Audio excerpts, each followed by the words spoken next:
आपके जो मुल्क ने पिछले 76 साल में डिलीवर नहीं किया, इट मीन्स आपकी जो रूलिंग एलीट है या तो वो इनकॉम्पिटेंट है या फिर वो अनविलिंग है।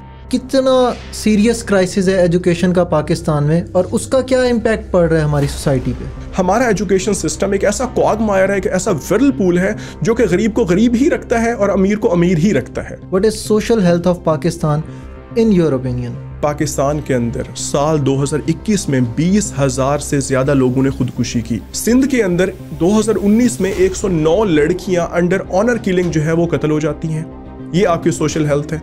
इस वक्त 60 मिलियन 6 करोड़ लोगों को इमीडिएट साइकियाट्रिस्ट की जरूरत है। ये हमारी मेंटल हेल्थ है, ये हमारी ओवरऑल सिचुएशन। क्या हम वाकई जिंदा कौम हैं? जिंदा कौम जो होती है वो अपने राइट्स के लिए खड़ी होती है। जिंदा कौम जो होती है वो हमेशा ऑपरेशन को एक्सेप्ट नहीं करती। क्या इस कौम के अंदर ये फीचर है? आपको क्या लगता है कि पाकिस्तान जो है, क्या हमारे पास पोटेंशियल ही नहीं है कि हम प्रोड्यूस कर सकें? आप ब्लंडर्स पे ब्लंडर्स करेंगे और आप एक्सपेक्ट करेंगे कि रिजल्ट्स डिफरेंट होंगे, ऐसा कभी भी नहीं होता।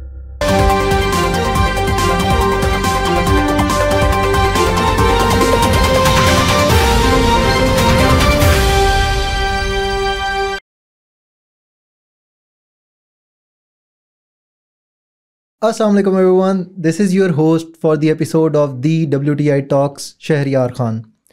आज का हमारा टॉपिक बहुत इंटरेस्टिंग है। टॉपिक है what is wrong with Pakistan. What is actually wrong with Pakistan? क्यों Pakistan socially, economically, politically grow नहीं कर पा रहा? क्या रूट कॉज है पाकिस्तान की एबिस्मल स्टेट की? इस पे बात करने के लिए मेरे साथ मौजूद हैं तैमूर रियाज, जो कि वर्ल्ड टाइम्स के फैकल्टी मेंबर हैं। Taimur, thank you for joining us. Taimur, आपसे मेरा सवाल है, what is actually wrong with Pakistan in your opinion? Shahryar, इसमें देखें, there is no easy way to answer this question. अगर पाकिस्तान के अंदर एक कॉमन पाकिस्तानी की लाइफ को हम एनालाइज करें तो उसकी लाइफ का सोशल, इकोनॉमिक, पॉलिटिकल जो एस्पेक्ट है that is substantially doomed, that is substantially compromised. इस सोसाइटी के अंदर जो एक बच्चा पैदा हो रहा है, आइदर वो पहले तो अफेक्टेड होगा, विक्टिम होगा मैटरनल कॉम्प्रोमाइज्ड हेल्थ की वजह से। अगर वहां से वो स्टंटेड ग्रोथ से भी समहाउ बच गया तो वो पोल्यूटेड एयर के अंदर ब्रीथ कर रहा होगा, गंदा पानी पिएगा, उससे भी वो बीमारियों से बच गया। तो वो जिस एजुकेशन सेक्टर को ज्वाइन करेगा वहाँ पे उसकी कोई एबिलिटी रिकॉग्निशन नहीं है, कोई करियर काउंसलिंग नहीं है, कोई स्किल इन्हेंसमेंट नहीं है, उसकी स्किल इन्हेंसमेंट कोई नहीं है उसकी, जिसकी बेसिस पे उसको एक यूजफुल सिटीजन बनाने के लिए जो एक एजुकेशन सेक्टर का, जो गवर्नमेंट का रोल होना चाहिए था, वो यहाँ पे एब्सेंट है। और उसके बाद जो नेक्स्ट उसका फेज है वो उसका इकोनॉमिक एस्पेक्ट है। जब वो जाएगा जॉब के लिए, वहाँ पे 8-10 लफ्ज उसको आते होंगे अंग्रेजी के, 4-5 डेफिनेशंस होंगी। 16 साल पढ़ने के बाद एक एवरेज पाकिस्तानी की यही यहाँ पे काबिलियत होती है इस मुल्क के अंदर। बिल्कुल सही है, ठीक है। और वहाँ पे जब वो जाएगा प्राइवेट सेक्टर में या पब्लिक सेक्टर में जॉब के लिए, उसकी स्किल तो है नहीं उसके अंदर, क्योंकि एजुकेशन सेक्टर ने दिए नहीं है, जिसकी बेसिस पे जो उसकी वहाँ पे जॉब लगती है या जो भी उसको इकोनॉमिक आउटकम है वो उतना ही सिर्फ होगा जो उसको जिंदा रखेगा, हैंड टू माउथ उसकी लाइफ को रखेगा। उसके बाद जो है, अगर वो इन सारी सिचुएशन से थक हार के, इन सारी सिचुएशन से डिसअपॉइंट होके अगर कुछ ना कुछ वो उम्मीद लगा लेता है गवर्नमेंट से, पॉलिटिक्स से, हमारी जो पॉलिटिकल एलीट है, वहाँ पे भी उसको डिसअपॉइंटमेंट ही फेस करना पड़ती है, क्योंकि जो हमारी पॉलिटिकल एलीट है वो एज सच परफॉर्म नहीं कर पा रही for the interest of that particular man और पर्टिकुलर पर्सन। ठीक हो गया, जिसकी बेसिस पे अब एक पॉलिटिकल एस्पेक्ट भी कंप्रोमाइज्ड है। अब ये जो मैंने बात की है ये एक आम पाकिस्तानी की स्टोरी है, एक मिडिल क्लास की स्टोरी है, जो कि इस सोसाइटी का, इस मुल्क का 90% चंक है। ये जो मैंने बात की है, दैट इज माई क्लेम। इस क्लेम को हम आर्गुमेंट में कन्वर्ट इस तरह से करते हैं कि देयर आर सर्टेन इंडेक्सेस जो ये चीज कंफर्म करते हैं कि पाकिस्तान के अंदर एक्चुअली सोशल, इकोनॉमिक, पॉलिटिकल और सिक्योरिटी कंडीशंस जो है वो डूम्ड ही हैं। पाकिस्तान के अंदर आप ये देखें, जो हमारा HDI है, human development index, that is highly compromised. Last year 2022 का जो UNDP का जो रिपोर्ट है उसके अंदर पाकिस्तान को HDI के अंदर 161 पोजीशन पे रखा गया आउट ऑफ 192 कंट्रीज। उसके बाद आप आ जाएं सोशल प्रोग्रेस इंडेक्स में, Pakistan has been ranked at 143 country out of 163 countries. आप डेमोक्रेसी इंडेक्स में आए 104 आउट ऑफ 167। एक और इंडेक्स होता है, बड़ा इंपॉर्टेंट इंडेक्स, जो पाकिस्तान के अंदर जो किसी भी मुल्क की पॉलिटिकल हेल्थ को चेक करने के लिए, पॉलिटिकल उसको हेल्थ को देखने के लिए बड़ा इंपॉर्टेंट रोल प्ले करता है, that is rule of law index. और पाकिस्तान की जो पोजीशन है रूल ऑफ लॉ इंडेक्स में, that is 130 out of 139 countries. Global hunger index में GHI के अंदर देखिए Pakistan has been ranked at 99th out of 126 countries. ये हमारी कंडीशन है इस वक्त पाकिस्तान के हिसाब से। आप देखें इसके अंदर हमने सोशल, इकोनॉमिक, पॉलिटिकल को भी डिस्कस किया और वो सारी की सारी किसी भी लिहाज से सेटिस्फैक्ट्री हमें तो नहीं दिखाई दे रही। This is what which is exactly wrong with Pakistan. So basically आप कह रहे हैं कि पाकिस्तान में जो इंडिविजुअल्स हैं उनकी इंडिविजुअल लाइफ जो है वो ही बेहतर नहीं है, ना सोशली, ना इकोनॉमिकली, ना पॉलिटिकली। यस। तो इंडिविजुअल लाइफ बेहतर ना होने की वजह से आपको क्या लगता है कि कौन इसके लिए जिम्मेदार है? Who is to be blamed for this mess कि हमारे जो लोग हैं वो पॉलिटिकली, सोशली, इकोनॉमिकली मार्जिनलाइज्ड हैं या ग्रो नहीं कर पा रहे? अगर इस खिते में हम देखें, हमारे साथ हमारा हमसाया मुल्क है इंडिया, जो कि हमारे साथ आज़ाद हुआ, सेम कंडीशंस हैं, सेम क्लाइमेट है, सेम लैंग्वेज भी ऑलमोस्ट सेम ही है। यस। लेकिन वो ग्रो कर गया। बाय 2030 इंडिया दुनिया की तीसरी बड़ी इकॉनमी बनेगा, जबकि पाकिस्तान कहीं भी नहीं स्टैंड कर रहा इंटरनेशनल पॉलिटिक्स में या ग्रोथ में कहीं स्टैंड नहीं कर रहा। तो who is to be actually blamed for this mess of Pakistan? देखें शहरियार, पाकिस्तान और इंडिया का कंपैरिजन जो है ना वो यहाँ पे अगर करें तो पाकिस्तान की अर्ली चॉइसेस बहुत डिफरेंट है इंडिया से। इंडिया ने शुरू में कॉन्स्टिट्यूशन ज्वाइन किया, पॉलिटिकल स्टेबिलिटी को इंश्योर किया। When it comes to Pakistan हमारे मुल्क के अंदर पावर पॉलिटिक्स की गेम थी, बाकी इश्यूज थे, हमने उनको रिजॉल्व नहीं किया, इंडिया ने उनको। अब यहाँ पे एक कौम का जो बिहेवियर है वो भी डिफरेंट है। इंडियन नेशन को कंपेयर करें पाकिस्तानियों के साथ, वो एक डिफरेंट ओरिएंटेशन में चल रहे हैं, पाकिस्तान डिफरेंट ओरिएंटेशन में चल रहा है। अगर इसमें हम ये देखें कि किसको एक्चुअली में ब्लेम करना चाहिए for this quagmire, for this mess, उसके लिए मैं बिलीव करता हूं कि यहां पे मैं समझता हूं क्वेश्चन ये होना चाहिए था हमारा कि who is not to be blamed for this mess. Pakistan के अंदर आमतौर पे ये इंप्रेशन दिया जाता है कि जो मुल्क के अंदर जो इश्यूज चल रहे हैं गवर्नमेंट इज टू ब्लेम, लेकिन ऐसा नहीं है। जो गवर्नमेंट होती है वो डायरेक्टली मुल्क को चलाती है, जो सोसाइटी होती है वो इनडायरेक्टली मुल्क को चलवाती है, या इवन आप चलाती भी इसको कह सकते हैं। वो इनडायरेक्टली चलाती है और जो गवर्नमेंट होती है वो डायरेक्टली चलाती है। मीनिंग जो आपका बिहेवियर हमारे लोगों के अंदर है, इस मुल्क के अंदर, सोसाइटी के अंदर है, वो आमतौर पर डिपिक्ट होगा आपको जो पॉलिटिकल डोमेन्स हैं, जो चीज़ें, जो नॉर्म्स हमारी इस सोसाइटी का पार्ट हैं वो आपको नजर आएंगी, उसकी रिफ्लेक्शन नजर आएगी आपको पॉलिटिक्स के अंदर। अगर हमारे पॉलिटिशियंस हम समझते हैं चोर हैं, इनकॉम्पिटेंट हैं या करप्ट हैं, हमारे सोसाइटी के अंदर कौन बंदा जो है वो चोर नहीं है या करप्ट नहीं है? कोई भी बंदा ऐसा नहीं है। आप देखें, आप समझते हैं कि जी हमारा फलां मिनिस्टर ने इतना पैसा बनाया, आपका रेडी वाला कितना जो है वो महंगी सब्जी बेच के वो कर रहा है, या जो है वो गंदे आलू बेच के जो है वो वहां से पैसा बनाता है। बेईमानी कर रहे हैं, बेईमानी। यहाँ पे आप ये देखें हमारी सोसाइटी में, इवन आप खुद देखें या हमारे व्यूअर्स यहाँ से थोड़ा सा इसको एनालिसिस करें कि हमारी सोसाइटी के अंदर, हमारे बल्कि फैमिली के अंदर एक ऐसा बंदा होता है जो गारंटीड चोर होता है, still that person has got some क्या कहते हैं फॉलोइंग, और उसको देख के बाकी भी कह रहे होते हैं कि मैंने इसी तरह से बनना है। पॉइंट इज, अगर जो चीजें आपकी गवर्नमेंट के अंदर एक्सेप्टेड है वही चीजें आपकी सोसाइटी के अंदर एक्सेप्टेड है। कोई एक ऐसा फीचर आप मुझे बता सकते हैं जो सिंपल गवर्नमेंट का प्रॉब्लम हो और सोसाइटी के अंदर एग्जिस्ट ना करता हो? आपकी सोसाइटी हिपोक्रेट है, आपकी गवर्नमेंट हिपोक्रेट है। आपकी सोसाइटी इनकॉम्पिटेंट है, आपकी हेंस जो आपकी गवर्नमेंट है वो जो है इनकॉम्पिटेंट है। दोनों के अंदर चोरी का एलिमेंट है। यहाँ पे आप देखें, आपका मिनिस्टर जो है वो पैसे बना रहा है, तो यहाँ पे एक शाम के वक्त जो है ना, जब आप किसी अपनी बहन बेटी के साथ हैं, रिक्शे वाले को आप रोकते हैं, वो भी 400 रुपया बढ़ा देता है कि उसको भी पता है ये मजबूर है, ये मेरी जो है ना रिक्शे पे बैठे गए, शाम हो रही है, रात हो रही है, इसने जाना है घर, तो वो भी जो है ना पैसे बढ़ा के आपसे वो। पॉइंट इज कि हर बंदा यहाँ पे लगा हुआ है, और एक पार्ट जो मेरा है, आपका है, हम सब का है, हमें पता है कि हम भी चोर हैं। यही रीजन है हम रेजिस्ट नहीं करते गवर्नमेंट के अगेंस्ट। यही रीजन है कि हमारे अंदर जो है कोई भी इस तरह की रेजिस्टेंस नहीं है, कोई भी जिस तरह से हम कहें ना एक जो है एक लाइफ का एलिमेंट है वो आपको नजर नहीं आता। जो कुछ भी पॉलिटिकल एलीट में हो रहा है, पॉलिटिकल जो डोमेन्स हैं उसके अंदर हो रहा है, तो वो चीजें थॉरली एक्सेप्टेड हैं इस सोसाइटी को। यहाँ पे बेसिकली आप कह रहे हैं कि कौम भी जिम्मेदार है और गवर्नमेंट भी जिम्मेदार है। जो कौम और जो गवर्नमेंट है वो इक्वली रिस्पॉन्सिबल हैं फॉर दिस मेस। आप ये देखें, इस मुल्क को चलाने में जो हमारी रूलिंग इलीट है, जो एडमिनिस्ट्रेशन के लोग हैं, जो मुल्क चलाने में जिनका रोल है, वो 3.2 मिलियन लोग हैं, 32 लाख लोग हैं। और इस सोसाइटी की, इस मुल्क की जो पॉपुलेशन है दैट इज़ अराउंड 24 करोड़। अब देखें 24 करोड़ के जो डिसीजंस हैं वो इम्प्लीमेंटेड ज़्यादा होंगे, इफेक्ट ज़्यादा करेंगे इस सोसाइटी को कि जो 32 लाख लोग हैं।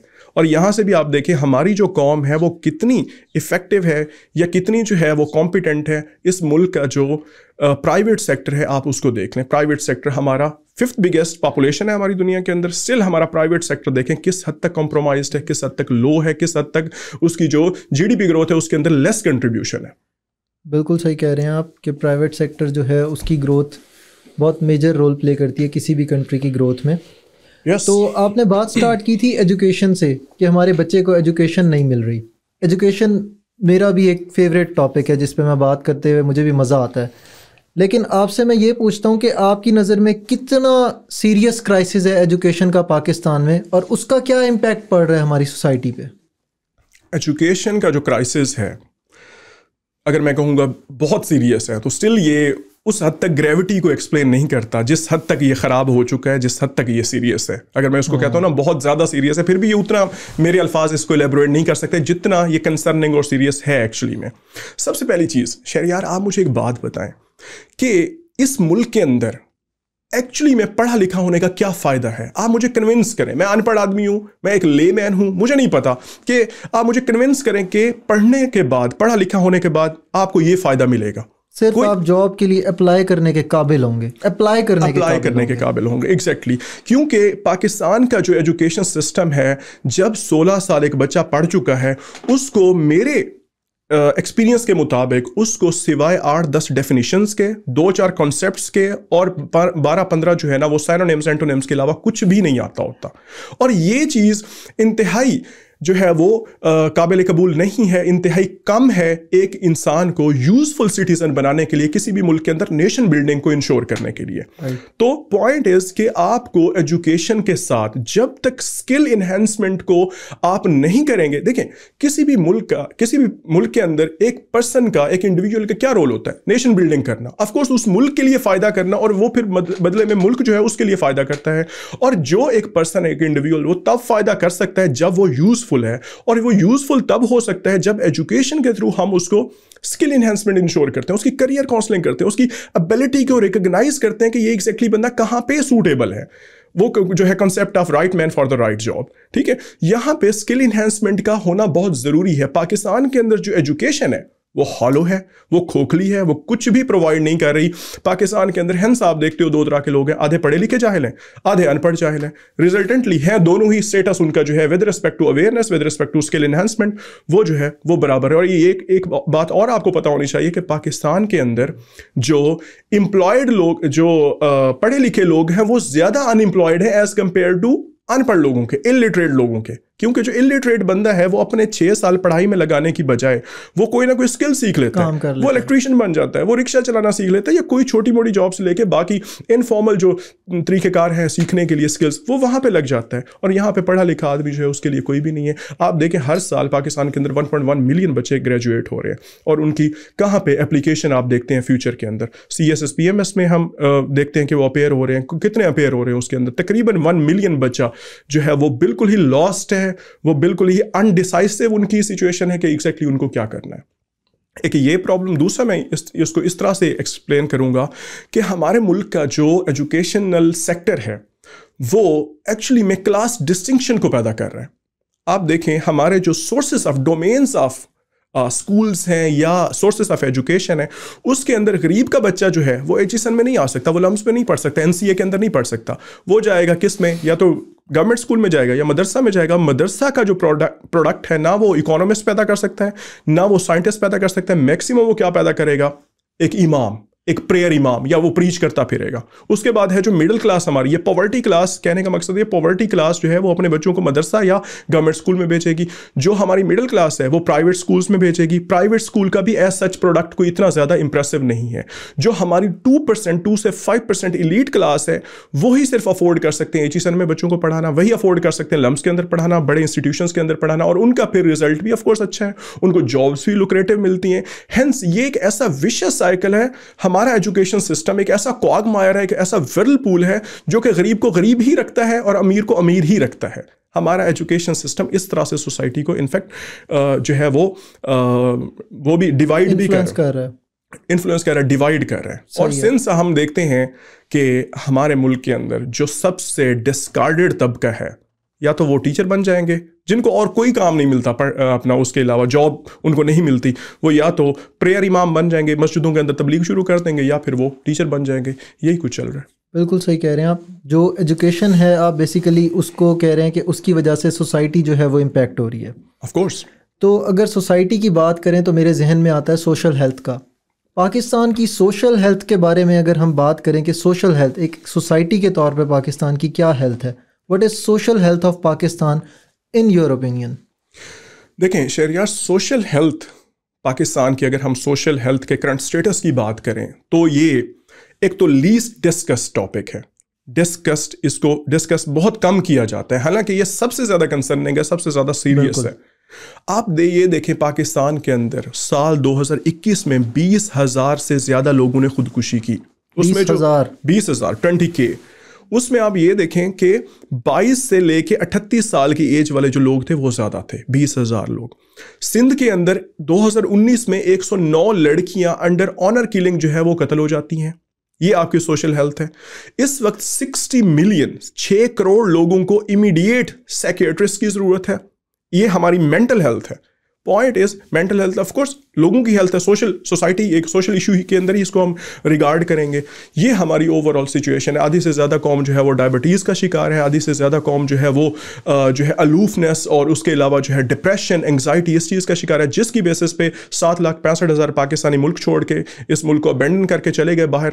जो भी रीजंस थी उनकी, इस साल हम समझते हैं इस साल के एंड होने तक और फिगर हमारे पास आ जाएगा जो इससे भी बड़ा होगा। This is Pakistan social health. और मेंटल हेल्थ के बारे में तो हमारी सोसाइटी में बात भी नहीं की जाती ज़्यादा, और इसके बारे में लोग डिस्कस नहीं करते। और हमारी सोसाइटी ने, आई गेस पाकिस्तानी सोसाइटी ने एक्सेप्ट ही नहीं किया कि मेंटल हेल्थ इश्यूज़ भी कुछ होते हैं। आप ये देखें शहरियार के यहाँ पे पाकिस्तानी सोसाइटी के अंदर आमतौर पे ये डीम किया जाता है कि जिस बंदे को आप लेके जाते हो साइकियाट्रिस्ट के पास, शायद वो पागल होता है, इसलिए उसको, या तो पागल होगा तो ही आप उसको लेके जाओगे। हालांकि डिप्रेस्ड है कोई बंदा, परेशान है, मुसलसल परेशान रह रहा है, एक हफ्ते से वो परेशान है, तो उसको लेके जाना बनता है। एक तो ये रीज़न है ना ले जाने की, क्योंकि हम समझते हैं शायद सिर्फ पागल को ही लेके जाया जाता है उसके पास। और दूसरा ये है कि आप थोड़ा सा जो है वो हमारे जो सोच है वो चेक कीजिए। यहाँ के लोग ये भी समझते हैं कि जब आप साइकियाट्रिस्ट के पास जाते हो तो वो जो है वो तो बातों बातों में आपसे फीस बटोर लेता है, वो कोई दवाई लिख के तो देता नहीं है, जिसकी वजह से जो है आपको पता है साइकियाट्रिस्ट बातों के थ्रू ही ट्रीट करते हैं। बहुत कम ही केसेस में वो जो है कोई ना कोई आपको मेडिसिन जो है वो रेकमेंड करते हैं, जबकि डॉक्टर के पास हम जाते हैं तो वो तो हमें दवाई लिख के देता है, कोई ना कोई हमारे काम चीज़ आ जाती है। साइकियाट्रिस्ट जो है वो तो बातों बातों में पैसे बटोर लेता है, काउंसलिंग करते हैं, वो बेसिकली काउंसलिंग करते हैं।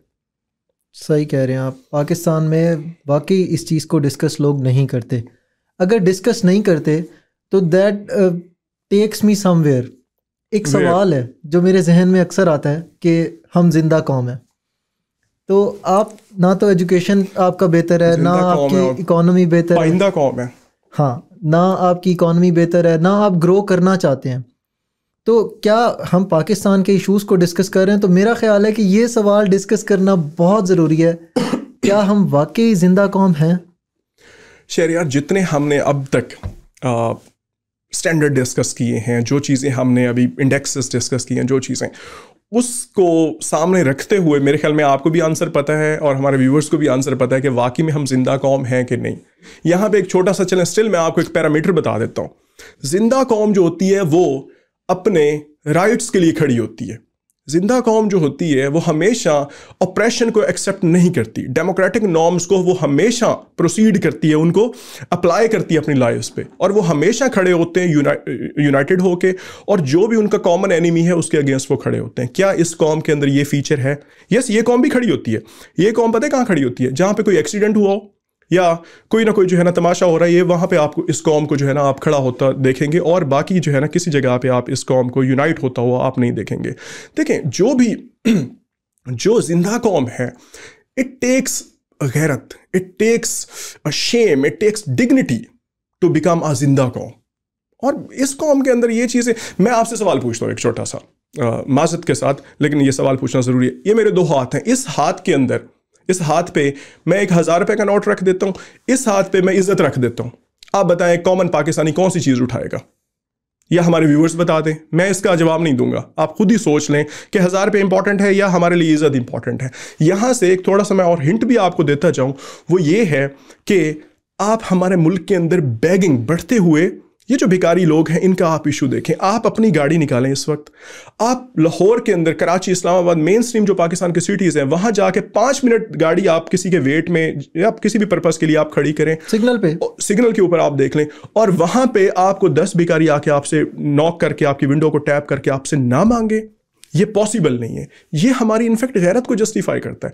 और उसके रिस्पॉन्स में हमारे आप बेवकूफ़ लोगों को देखें कि इवन वो इस सिस्टम को इनकरेज कर रहे हैं, पैसे उनको दे के। एक भिखारी को जब पैसे नहीं मिलते, ऑफ कोर्स वो जाके भागता है, वो भूखा तो नहीं मरता, वो जाके कुछ ना कुछ काम करके पैसे कमा के फिर वो रोटी खाता है।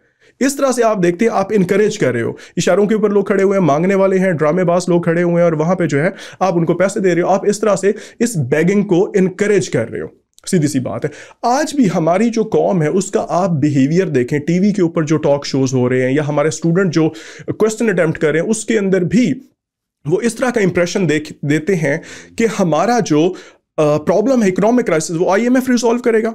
हमारा जो इशू है, क्या कहते हैं, जो भी इकोनॉमिक इश्यूज हैं, वो हमारे चाइना आकर रिसॉल्व करेगा, सऊदी अरेबिया एड करेगा, या मतलब हम खुद सोए पड़े हैं, हमें कुछ नहीं करना। हमारे जो प्रॉब्लम है वो बाहर के मुल्कों ने आके, बाहर के लोगों ने आके जो है उनको रिजॉल्व करना है, क्योंकि हम इस काबिल हैं ही नहीं। ये सारे कुछ स्टैंडर्ड थे जिसकी बेसिस पे जिंदा कौम, मैं तो नहीं समझता कहा जाता है जिंदा कौम, क्योंकि एक ही होती है जिंदा कौम का, एक ही यूनिलैटरल बिहेवियर होता है जो कि उन्होंने अपने मुल्क को उस हिसाब से चलाना होता है जो बेस्ट वे में उनके इंटरेस्ट को सर्व करे। और यहां पे आप देखें कि इस सोसाइटी के अंदर एनलाइटनमेंट, इस सोसाइटी के अंदर आप देखें ये कौम इस हद तक डिसओरिएंटेड है। हम बात कर रहे थे ना डिग्निटी की, गैरत की, यहां पे कोई भी टॉक शो के अंदर, टॉक शो कह लें या प्रोग्राम कह लें कोई भी, उसके अंदर मैंने लिटरली देखा एक 70 साला बुजुर्ग को नाचते हुए कि ताकि वो उस नाच गाने के बाद जो है ना मोटरसाइकिल जीत जाएगा। उसने कहा सेल्फ रिस्पेक्ट गई भाड़ में, सेल्फ इस्टीम गई भाड़ में, मैं पहले बाइक जीतूंगा ये वाली, और उसके बाद ना क्योंकि इसको मैंने घर लेके जाना है। ये हमारे हैं ओरिएंटेशन, ये हमारे हैं प्रेफरेंसेस लाइफ के अंदर। अभी भी देखें इस मुल्क के अंदर फॉलोइंग किसकी है, कौन बंदा कितने साइंटिस्ट को फॉलो करता है। एक एवरेज पाकिस्तानी का जाके फोन निकालें और जाके जो है यूट्यूब को सर्च करें। यूट्यूब आपको पता है वही रिकमेंडेशन देती है जो आपके इंटरेस्ट होते हैं। देखें कौन से जो है वो वहाँ पे टिकटॉकर और इस तरह से चीज़ें वहाँ पे उसने खोली हुई होंगी, और क्या होगा, कौन सी साइंस बेस्ड चीज़ें या कौन सी ये वाली चीज़ें हैं। एक बुजुर्ग, एक 50 साला अंकल जो है जिसका अपना बेटा या बेटी फीस ना होने की वजह से घर में बैठे हुए हैं, लेकिन उस बुजुर्ग को, उस अंकल को एतराज इस बात पे है कि चौथे घर में रहने वाली जो बच्ची है वो घर से बगैर दुपट्टा लेके निकलती है घर से, ठीक है ना। उसको ये नहीं है कि मेरे घर में क्या प्रॉब्लम है, उसको ये है कि चौथे घर की लड़की के ऊपर पहले मैं कमेंट कर लूं। ये तो हमारा वो हिपोक्रेट कौम, ऑफ कोर्स हमने अपना प्रॉब्लम सॉल्व नहीं करना। ये एक ऐसा बिहेवियर है, आप चले जाए चाय पीने के लिए किसी होटल पे, आप जाके जेन्युइनली पूछ लें कि मुझे बताएं मुल्क के क्या हालात हैं, आपको चाय पीने वाला बता देगा कि मुल्क कैसे चलाया जाता है, कैसा चलाना चाहिए, या क्या इश्यूज हैं, पंजाब गवर्नमेंट कैसे चलानी चाहिए। उसको जो चीज़ नहीं पता होगी वो ये होगी कि अच्छी चाय कैसे बनाई जाती है, ठीक है ना। उसको अपना काम नहीं पता अच्छी चाय कैसे बनाई जाती है, उसको बाकी दुनिया जहान के काम करवा लो। उसको कहोगे अमेरिका का प्रेसिडेंट क्या करेगा, वो ये भी बता देगा। उसको नहीं पता होगा कि चाय के अंदर चीनी कितनी डालनी है और बाकी चीज़ें कितनी डालनी है। ये हमारा एक कॉमन बिहेवियर है जिसकी बेसिस पे आप कुछ कंक्लूड करें, आपकी मर्जी है। Since this is democratic country, हर बंदे का फ्रीडम ऑफ एक्सप्रेशन है। तो जिंदा कौम जो स्टैंडर्ड है जिंदा कौम कहलाने के, उस बेसिस पे तो नहीं है। इस कौम को आप इकट्ठा होता हुआ देखते हो कहाँ पे, जब पेट्रोल महंगा होता है तो पेट्रोल पंप के ऊपर ये इकट्ठे होते हैं, बाकी तो किसी जगह पे आपने प्रोटेस्ट नहीं देखा against inflation, against energy crisis, against other such kind of issues. तो ये इकट्ठा करने की जिम्मेदारी जो है, कौम को एक बात पे यकजा करने की जो जिम्मेदारी है, ये पॉलिटिकल एलीट पे नहीं आती किसी हद तक कि पॉलिटिकल एलीट जो है वो एक झंडे के नीचे पूरी कौम को इकट्ठा कर सके। तो आपको क्या लगता है जो पॉलिटिकल एलीट है, what do they think of this com, या वो इस कॉम को किस तरह लीड कर रहे हैं और किस तरफ लेके जा रहे हैं? शहरयार, जो करंट पाकिस्तान के अंदर सोशल एस्पेक्ट्स है जो चल रहा है हमारी सोसाइटी में, ये इस पॉलिटिक्स को फेवर करता है, इन पॉलिटिशियंस को फेवर करता है। आपका नालायक होना, नाकारा होना, अनपढ़ होना इन लोगों को फेवर करता है। क्यों? अगर आप पढ़ लिख गए, आप एनलाइटनमेंट आपके अंदर आ गई, आप इन लीडर्स को ऑप्ट करोगे? कभी भी नहीं, आप तो इनको फौरन रिजेक्ट करोगे।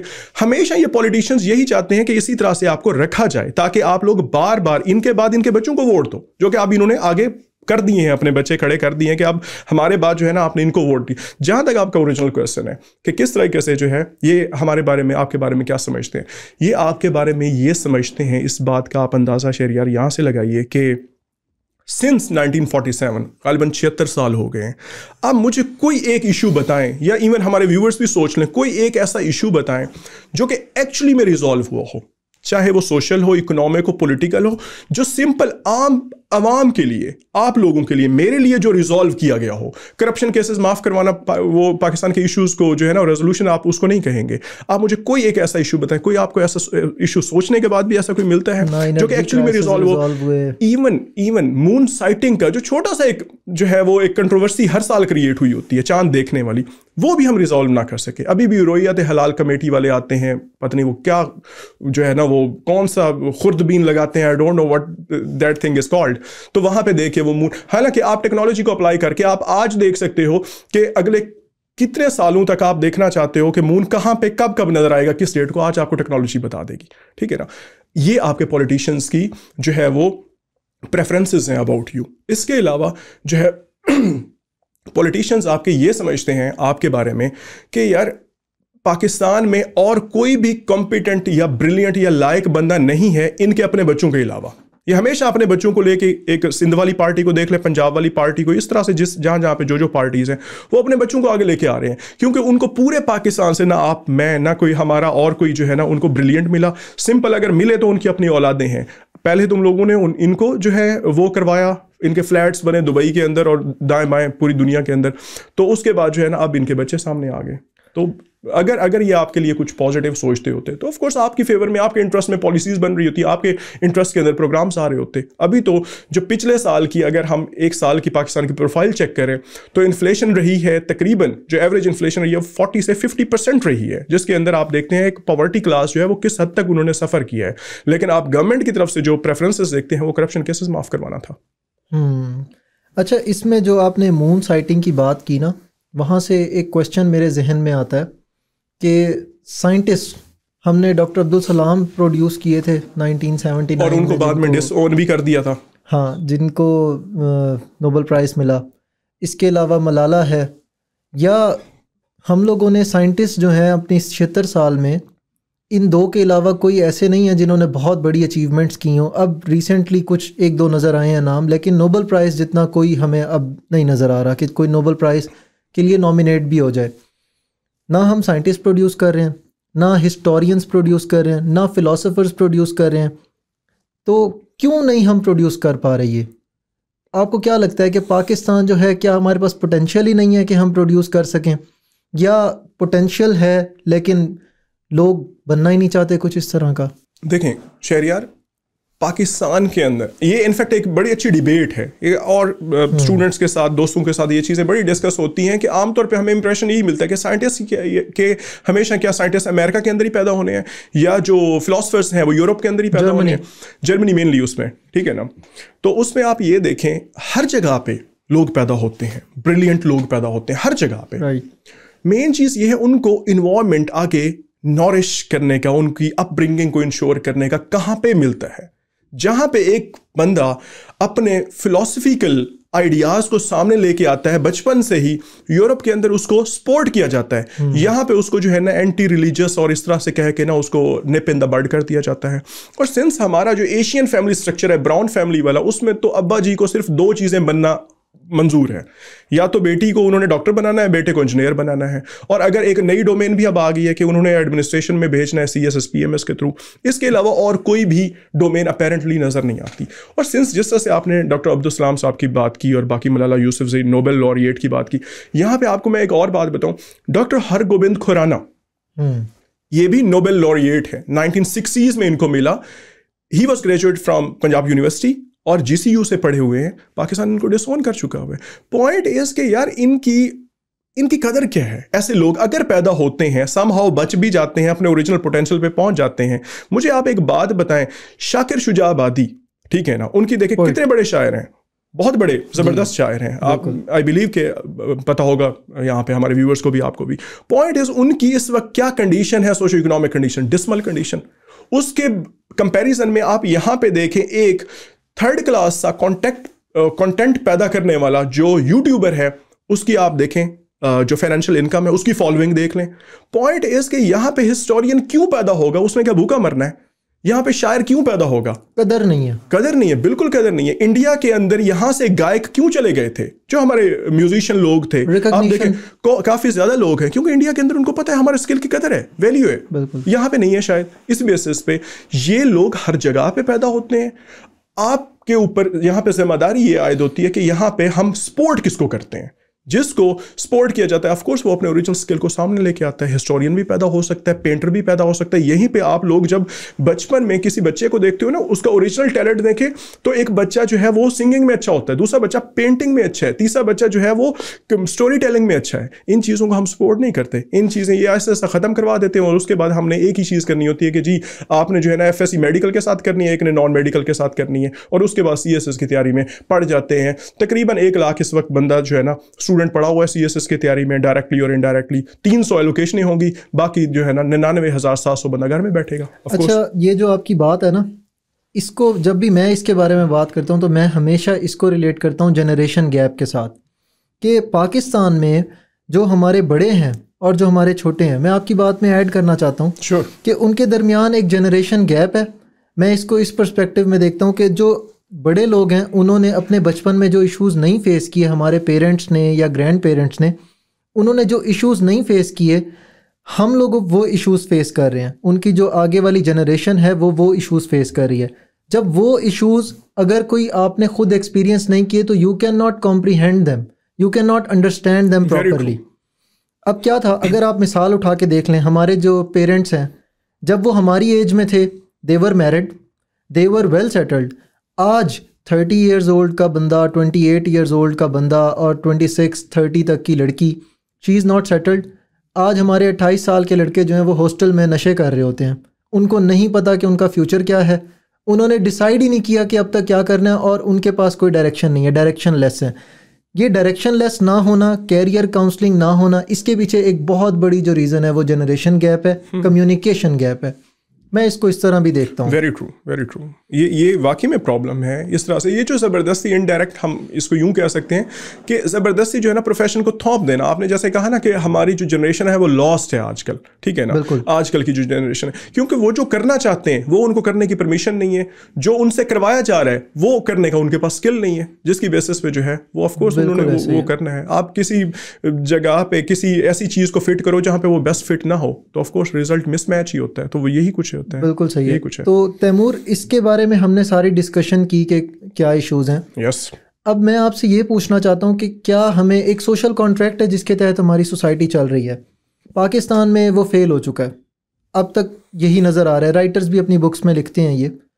तो हमें क्या एक नया कौम को एक बात पे यकजा होने की ज़रूरत है? हमें एक नया सोशल कॉन्ट्रैक्ट चाहिए? अगर चाहिए तो किन बेसिस पे हमारा नया सोशल कॉन्ट्रैक्ट होना चाहिए? देखें शहरियार, सोशल कॉन्ट्रैक्ट जो है ना, एक तो बहुत बड़ी एक ये चीज़ है, एक बहुत बड़ी जिम्मेदारी है। जहाँ तक आपका क्वेश्चन है ना कि न्यू सोशल कॉन्ट्रैक्ट साइन होना चाहिए, वेरी ट्रू, ये बहुत ज़्यादा हमें इस वक्त ज़रूरत। In fact this is the only solution, this might be the only solution, ठीक है ना, क्योंकि जो करंट एग्जिस्टिंग स्टेटस को है या स्ट्रक्चर है परफॉर्मेंस का, वो तो 76 सालों में हो चुका फेल। मैंने आपसे ओपनली पूछा कि कोई एक प्रॉब्लम बताएं जो रिजॉल्व हो, कोई भी नहीं हुआ। इट मींस जो सिस्टम है वो डिलीवर नहीं हुआ। तो यहाँ पे कौम, पहली तो बात ये है, इनको आपकी मुझे ये वर्ड जो कौम है उसके ऊपर भी मुझे थोड़ा सा एतराज़ है, क्योंकि ये एक ग्रोह है लोगों का, इसको कौम नहीं कहते, क्योंकि कौम के एक ही तरह के मकासद होते हैं, एक ही उनका बिहेवियर होता है। कौम के एक सेगमेंट के साथ ज्यादती होती है तो पूरी कौम खड़ी हो जाती है, ना कि इस तरह से होता है कि पाकिस्तान के किसी हिस्से में जो है वो जुल्म चल रहा है, किसी हिस्से में सैलाब आया हुआ और पाकिस्तान बाकी आधी पाकिस्तानी जो है ना वो एंजॉय कर रहे हैं। इसको हम कौम नहीं कह सकते इस तरह से। ये तो ग्रोह है, एक जैसे मॉब मेंटेलिटी होती है ना, ये उस तरह की फ्रस्ट्रेटेड मॉब जैसी मेंटेलिटी है। मोस्टली लोग वैसे ही हैं यहाँ पे, सबकी बात नहीं कर रहा, of course there are always exceptions होती हैं। तो पॉइंट इज कि यस, हमें यहाँ पे सबसे पहली तो बात यह है कौम का बिहेवियर, एक नेशन का बिहेवियर हमें इंश्योर करने की जरूरत है, और वो जो बिहेवियर है वो यूनिलैटरल होना चाहिए, कॉमन जो है हमारे गोल्स के ऊपर जो है वो मुश्तमिल होना चाहिए, और उसके लिए यूनिटी का होना बहुत जरूरी है। और इन सारी चीजों को इंश्योर करने के लिए, चलें ये तो हो गया, सोशल कॉन्ट्रैक्ट भी साइन हो गया, ऐसा करने में कौन सी सेंस की जरूरत है? That is enlightenment. आप देखते हैं हम आमतौर पे बड़ी जल्दी से कंपेयर कर देते हैं पाकिस्तान को फ्रांस के साथ, नॉर्वे, जर्मनी, यूके, इन सारे कंट्रीज के साथ। हम एक चीज भूल जाते हैं कि वहां पे एक ऐसा एरा चला which is known as era of enlightenment, जिसमें लोगों के अंदर जो है वो कॉग्निशन बेसिस पे एक रेवोल्यूशन आया। लोगों ने सोचना शुरू किया कि हमारा क्या रोल है इस मुल्क के अंदर, रैशनैलिटी आई, इस मुल्क के अंदर हमारा, इस सोसाइटी के अंदर क्या रोल है और गवर्नमेंट का क्या रोल है, और उन्होंने अपना रोल कैसे प्ले करना है और हमने कैसे करवाना है उनके ऊपर प्रेशर डाल के, और हमारा क्या रोल है। ओके हो गया। तो यहां पे हमें जो है वाकई में एक सोशल कॉन्ट्रैक्ट साइन करने की जरूरत है, और सोशल कॉन्ट्रैक्ट तब तक साइन नहीं होगा जब तक इस कौम के अंदर एनलाइटनमेंट नहीं है। और एनलाइटनमेंट की अगर हम बात करें तो मुझे तो अगले 50 सालों में एनलाइटनमेंट नजर नहीं आ रही, क्योंकि हम अभी भी रॉन्ग डायरेक्शन में चले जा रहे हैं। अभी हमने रॉन्ग डायरेक्शन में चलना बंद करना है, उसके बाद वापस आना है, इस तरफ जाना है, फिर जाके हम एनलाइटनमेंट की थोड़ी उम्मीद रख सकते हैं, फिर हम एक कौम बन सकते हैं, और फिर जो है हम अपने मुल्क को अपने हिसाब से परफॉर्मेंस उससे एक्सपेक्ट कर सकते हैं based on it's ruling elite. बिल्कुल ठीक कहा आपने, और मैं इसको एक ऐसे नोट पे एंड करना चाहता हूँ जहाँ पे इस्लामिक पर्सपेक्टिव देना चाहता हूँ कि इस्लामिक पर्सपेक्टिव भी ये कहता है कि जैसी कौम होगी वैसा ही उसका हुक्मरान होगा। yes.